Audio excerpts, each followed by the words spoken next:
Welcome, everybody. Welcome to Sports Shorts Daily, presented by the Bears Casino. Ronnie Rantz alongside Tommy Krysan, TK over at Court Street Cafe in downtown Port Allen. I am at an undisclosed location presented by the Louisiana Sports Hall of Fame. You can go to lasportshall.com.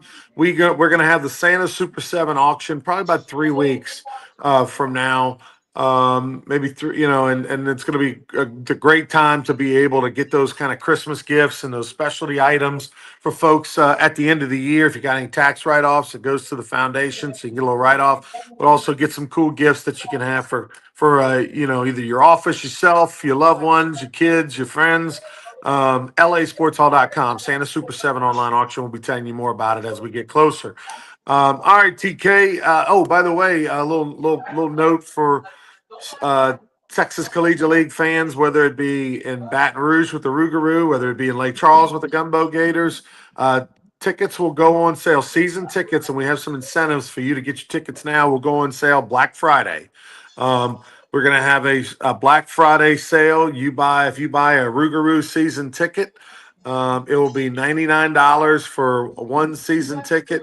Good for one person all season long to all the games. If you paid $10 to game to go to all the games, Tommy, it would be $240, or you can get a $99 season ticket, and you get a $35 online credit to be. You got to use it by the end of January, but you get a code to get a $35 online credit in our merchandise store. So $35 gets you. You're not going to get you any hats. Going to get you any shirt. Whatever you want. Little tumblers, koozies, foam fingers, you name it. You get a $35 credit in our online store. So that'll be for 1 week only. We'll run it Friday morning of a Black Friday sale, and then also we have some season tickets, general admission, and some reserve seats over in Lake Charles, also with online credit incentives to go ahead and get your tickets now and not wait. Don't miss out on that opportunity. By the way, Tommy, how about this? Over in Lake Charles, we have an all-you-can-eat reserve seat. Uh-oh, all you can eat. We got some people that you don't need to let know that. Yeah, so it's an all-you-can-eat reserve seat over in Lake Charles that we're doing for the first time ever this year. Right, really cool. All right, TK, World of Sports, what we have going on? Everybody wanting to know about Lane Kiffin. Is Lane Kiffin going to be the coach at LSU? Is Lane Kiffin going to be the coach at Florida? Is Lane Kiffin going to stay at Ole Miss? Well, all we know right now is what we hear officially, and officially we're hearing he's going to meet with the athletic director and president of Ole Miss today. We know his family has flown to Gainesville. We know his family has flown to Baton Rouge. We know his daughter was at the Bengal Bells luncheon yesterday that I emceed along with her boyfriend Whit Weeks and his mama. What all that means, who knows? But the bottom line is, TK, Lane Kiffin. We should probably know something pretty shortly. If he's not going to be the coach at Ole Miss, I think Ole Miss is going to find that out this weekend. Yeah, I would agree with that. And I've said for the last week plus, he's either staying at Ole Miss or coming to LSU. I don't think Florida's in play. That's just a personal opinion, a personal feel. But I keep telling people there's going to be a day when you know who the next coach is. I just don't know when that day is going to be. Nor do I know who the coach is going to be. Part of this conversation that's supposed to take place today in Oxford with the head officials could also be, how do we want to handle this moving forward, right? Ole Miss has a decision to make. If Lane Kiffin doesn't give them the commitment and sign an extension and a raise, then they know he's gone, whether he says he's gone or not. They've got a decision to make. Do we want a guy who's going to be coaching somewhere else in 26 to coach us the rest of the season, to coach us in the playoffs, and try to go after a national championship knowing that 1 foot is out the door? That is a tough pill to swallow for a football team. You wouldn't want to see a player do that, and you surely don't want your head coach to do that. And so I don't know if a university is going to be okay with Lane Kiffin, as much as they love Lane Kiffin and he's the offensive coordinator genius and all these things. I don't. I think there's going to be too much ego for Ole Miss and their school and their boosters and their officials to be able to let Lane Kiffin be already out the door to LSU or Florida, but yet still coach him to potentially middle of January. Well, I would think if you're the AD and the president of Ole Miss in the meeting today, you're making him an offer, an extension. You're saying this is what we want to do in order to keep you here. And then I don't know if they say we need your answer in 24 hours, we need your answer by midnight tonight, or maybe he signs it and then there's the end of that discussion. But I would think that's Ole Miss's play is either you tell us now that you're going to stay or not, and then, I mean, it still gets a little sticky because they should be in the playoff. Where everybody expects them to be in the playoff, unless they get crazy and lose at the Egg Bowl and a whole bunch of other stuff happens. But it's tough, man. It's a tough situation for Lane Kiffin. It's a good situation because you get a payday no matter what, a big payday no matter what. But it's kind of oogie, as you would like to say. Yeah, I don't have any inside info. I don't have any inside feel. All I can tell you is Lane Kiffin's daughter was super impressed by the Bengal Bells luncheon that took place at the final luncheon of the season. They had the Weeks brothers on stage. They had JD LaFleur, which is David LaFleur's son. David LaFleur, the former All-American tight end in the mid-'90s, first-round pick of the Cowboys. He was in attendance there, being on stage. Ben Bordelon's son, Bo Bordelon, the oldest, who's Ben Bordelon played at LSU in the mid-'90s and played in the NFL as an offensive lineman. Ben Bordelon is a part of the search committee. I mean, he is literally a part of the panel of people that are going to select a coach. Ben's wife was at the event. She sat at the same table next to Kiffin's daughter. So, and I know Kiffin's daughter was heard saying, well, oh, wow, this is unbelievable. I've never seen anything like this. And of course, it's a room full of women that are there for the Bengal Bells luncheon. I don't know. They probably were 600 women in the room, Tommy. Wow. And, and they had an unbelievable, they had all these vendors, all these stores and boutiques and all these things that are in the lobby of the event center at Le Berge, selling goods and stuff. Looks like the Mall, Louisiana, in its heyday. I mean, just shops everywhere and all. And she was blown away at the luncheon and the presentation and and just the whole thing. And she said, "I've never seen anything like this. This is incredible." And she stuck around and kind of went around through the shops. I didn't see her buy any LSU stuff, but I noticed her, looking through and visiting.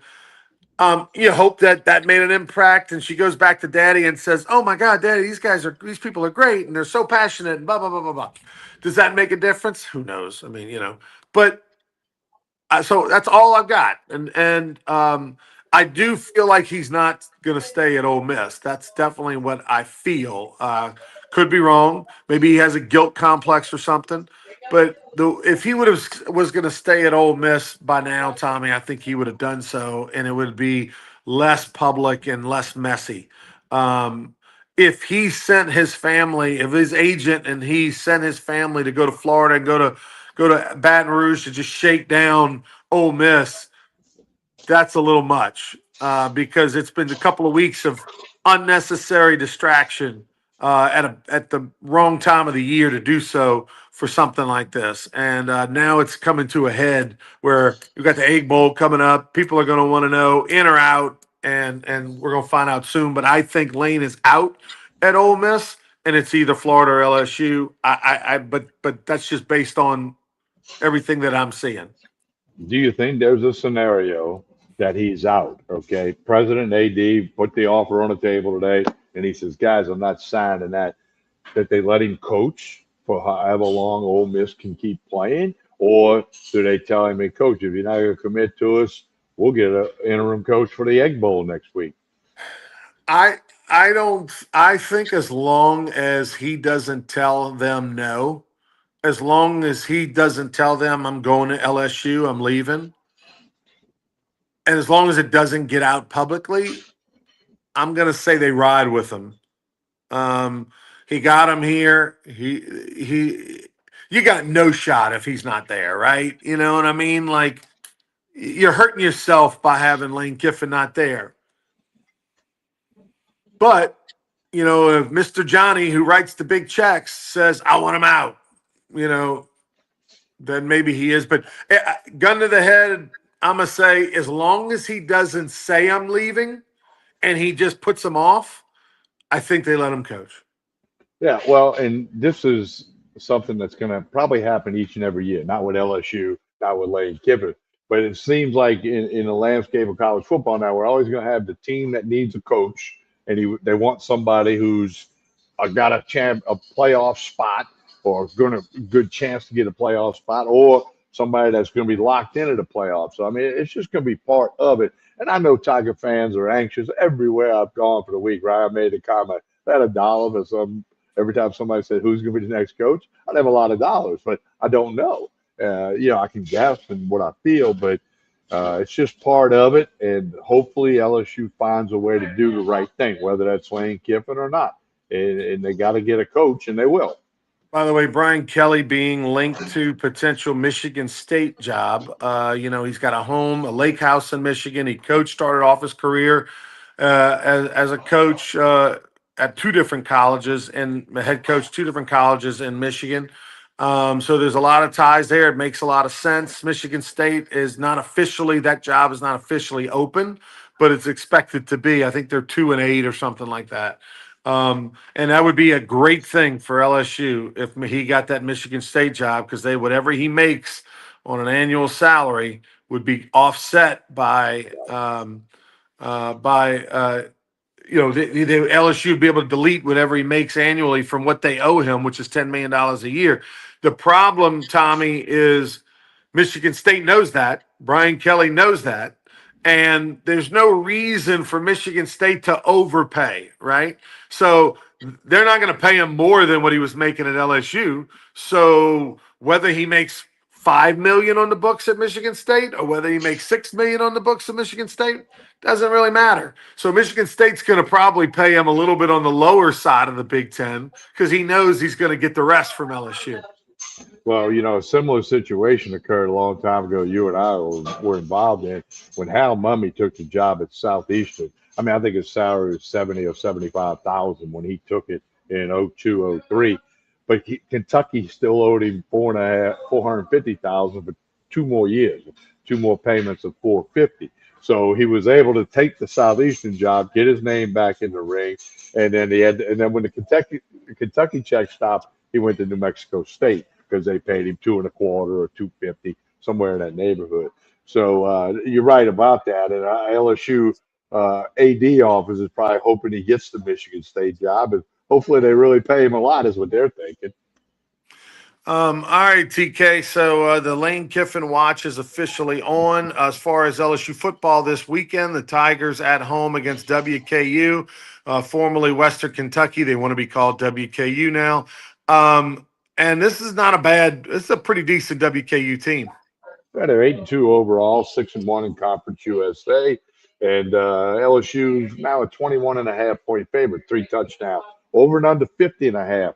So they don't think WKU can score a whole lot on LSU, but we all know, can LSU score 20 points? Can they score 24 points? That becomes the question. WKU is going to come in here guns a-blazing. They see a chance to beat an SEC team in their mind, even though it's a 21.5-point difference on the spread. Going to be interesting tomorrow night in Tiger Stadium. I think obviously the wise guys know what they're doing. Speaking of the wise guys know what they're doing, Tommy, yesterday LSU women's basketball was playing Alcorn State women. Kim Mulkey's team had scored 5 straight 100-point games. Alcorn State, I think, was 2-2. LSU's women were a 61.5-point favorite. 61.5-point favorite, and they covered by 2. I think they won by 63 points or something like that. They barely covered, but they did cover. I would love to know how many people took LSU minus 61.5, because that is hard to do. I don't care who's playing who. LSU's women could be playing Tommy and I, and I would probably take the plus points on 61.5. But credit LSU's women. That's 6 straight 100-point games, which is a national record. Well, I'd like you. I'd like to see that stat. How many people laid the 61 and a half? And then I'd like to see how many people took it just thinking, oh, if I'm winning 61 and a half to nothing before they tip off, I got to do that. Well, we'll see. That's curious. But LSU plays in a tournament down in the Virgin Islands next week. Kim Mulkey's team does. And they play Duke a week from tonight. So the competition will be a little stronger. We'll see if they get 100 then. They might. I don't know. They're averaging 112 points a game. Yeah, LSU's 2025 LSU Tigers is forever going to be in the record book as the team that scored the well, not forever, but it'll be in the record book. And, whether it's 1, 2, 3, but a 6 straight game scoring 100 points each. That tied the 1982 Louisiana Tech team led by Kim Mulkey. They went on to win the national championship that year in 1982. And so congratulations to them. That's an outstanding accomplishment. And we will definitely be keeping up with them. How about Kim Mulkey the other day, Tommy? LSU played at Tulane down at Fogelman in New Orleans, and she called out the local media, many of which did not make the trip down I-10 an hour to go cover them. And she blasted them a little bit. Yeah, she did. That's Kim Mulkey. She's earned that. You look at her resume from Hammond High on up, and the story. She can say what she wants when she wants to say it. And it doesn't surprise me that she does that because she did that when she was at Baylor. She doesn't bite her tongue, and she hadn't done it since she got to Baton Rouge. All right, TK. The men have a game. They play tonight. The men have a game tonight. Who do they play, and what's the line? They host Omaha, who we saw the Omaha baseball team come in Alex Box Stadium, actually won a game against LSU. Didn't they beat LSU one of those games? I believe so, Tommy. Yeah, well, LSU's men will play Omaha. They're 2-3 from the Summit Conference. They have won 2 in a row, so they were 0-3, and they picked up a couple of wins. But the Tigers are a 20.5-point favorite against Western Kentucky. LSU's men, 4-0, and they've got some athletic players, is what it looks like. We'll see how they do against Omaha tonight. Yeah, you got about an $8 million, $9 million budget that LSU basketball is playing with. Oh, by the way, McNeese has about a $1.3 million budget, I believe, is what theirs is that they're playing with. I would love to see McNeese play LSU. Not going to happen, but it would be interesting to see what 1.3 and 9 do. McNeese is really, really good, by the way, and especially in their league, they will roll in the Southland. All right, so LSU's men with a big one tonight. It's also White Light Night tonight. Stop by on Government Street if you're in Baton Rouge. Big part, basically a block party going on down Government Street from 6 to 10 o'clock tonight. Stop by Woodenhaven Furniture Company and see old Joel Davis. He's going to have some food, complimentary food for you. He's going to have Chris Warner is going to be out there signing books. Chris is an interesting visit. And of course, if you've ever been to Floribama for a number of years, Chris used to sit outside, inside and sign books and things like that over there. And a lot else going on. Go to Woodenhaven Furniture Company right across from Calandro's and Curbside Burgers on Government Street. All right, TK, what else we have going on in the world of sports? Well, the Pelicans playing in Dallas tonight. Mavericks are a 3.5-point favorite. I'm 8-7 on the TK Pelican bet plan, and I'm laying a 3.5 tonight. I had a tough one the other night. I laid 17.5. They won by 17, or the Pelicans lost by 17, so they covered, but didn't win the game, obviously. But and then they back home tomorrow night, a back-to-backer from the road to home. So we'll see how that goes tonight. Mavericks don't have a good record, but they are a 3.5-point favorite over the Pelicans. Two bad teams in the NBA. Yeah, Mavericks without Anthony Davis. They got rid of their general manager who made that Luka Doncic trade, which is not looking good because of because Anthony Davis isn't able to be healthy. You're not able to see what that trade could do, and so therefore that cost their general manager their job. And yeah, it's a big surprise because the Mavericks supposed to be one of the, they have a roster when healthy that can be with anybody, but they can't get them on the court. All right, TK, tell us about what's going on at Court Street Cafe. Well, I'm here on a Friday, which is a little bit different because we were out at the U Club for the golf tournament on Monday for the Louisiana Sports Hall of Fame. But look, tomorrow night, steak night if you're not going to the game. Sunday, the famous brunch, 8 a.m. to 2 p.m. Jason and the staff do a super job. Breakfast, lunch, dinner. They got it going on. Court Street Cafe, Port Allen. If you hadn't checked them out, you need to go ahead and do that.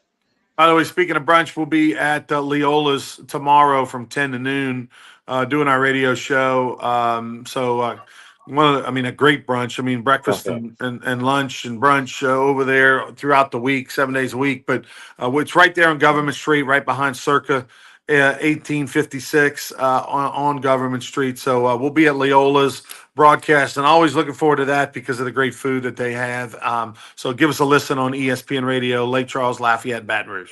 Come out and get some pancakes. I tend to be a pancake guy, especially when I'm at Leola's. All right, Tommy. Well, for everyone out there, we will have a great weekend. We'll see you on the radio, on ESPN Radio, Saturday morning, 10 to noon. And if not, we will talk to you on Monday morning. Have a great one.